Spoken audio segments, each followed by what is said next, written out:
Mike's Whistle. One morning when he arrived, Duck's whistle was out of order. They had worked late the night before, and his driver and fireman had used it to boil eggs for their supper. But something had gone wrong, and the next morning when he wanted to whistle, Duck found that he could only make burpling noises. He was upset about it. "Never mind," said his driver. "It must be a bit of that egg which broke. We'll clean it out presently when we've got time. Meanwhile, no one will mind." But Mike made rude remarks about it. "Splee, splee," mimicked Mike. "It's shocking.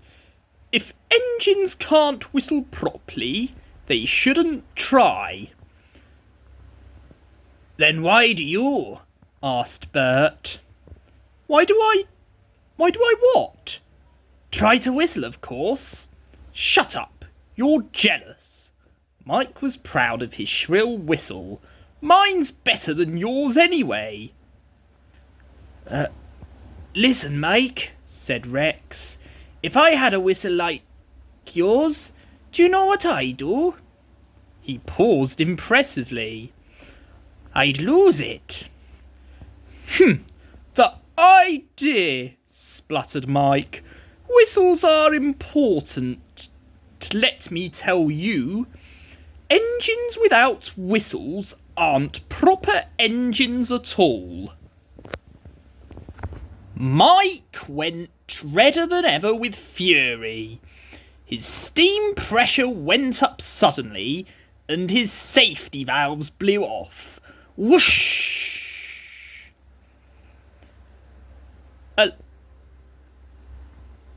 "Hello," said his driver.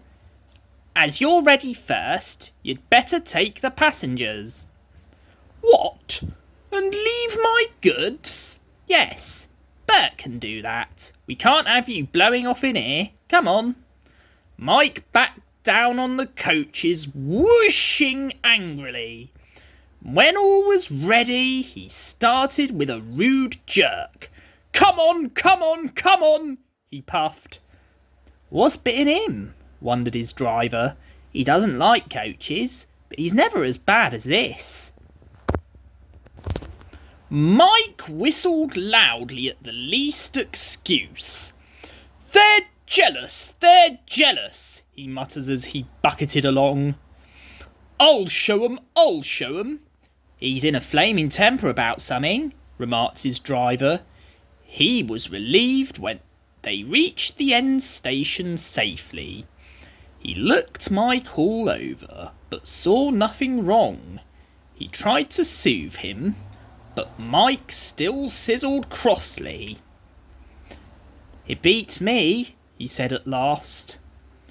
Then, soon after they'd started back, he heard a thin, persistent tinkle. "There's something loose on his boiler," he thought. "I'll tighten it at the next station." But he never got the chance. It was the cow's fault. She stood on the track busily cropping grass. She took no notice of the train. Mike stopped. He wasn't frightened. He'd met her before. She only made him cross. He came slowly forward, whooshing steam from his cylinders. "Shoo! Shoo! Shoo!" The cow just flicked her tail and went on eating. Mike felt exasperated. He tried whistling. He wanted to say, "Get out of my way, you stupid animal!" But he didn't get very far. His second peep turned into a tremendous whoosh as his whistle cap shot up like a rocket and landed in a field. Driver and guard started to look for it, but some passengers objected. "We can't waste time with whistles," they said. "We must catch our train." Mike was dismayed. "But there are boards saying whistle," he protested. "I mustn't pass those without whistling. That's orders. Please find it." "Sorry," said the passengers. "We can't wait. We'll have to whistle for you, that's all." And so it was arranged. Whenever they saw a board, guard, driver and passengers all whistled. They made more noise than Mike ever did, and thought it splendid fun. Mike mourned for his lost whistle. Mike hoped that his driver would give him a new whistle when they got home. He was disappointed. "I've no spare whistles," said the small controller sternly, "so you'll have to wait. It serves you right for being such a crosspatch." Mike worked in the quarries for the rest of the day. It was nearly dark when he reached the shed. "What's that?" asked Bert as Mike came in. "Shh," whispered Rex. "Take no notice. It's an improper engine." "Why improper? He looks all right to me." "It's got no whistle."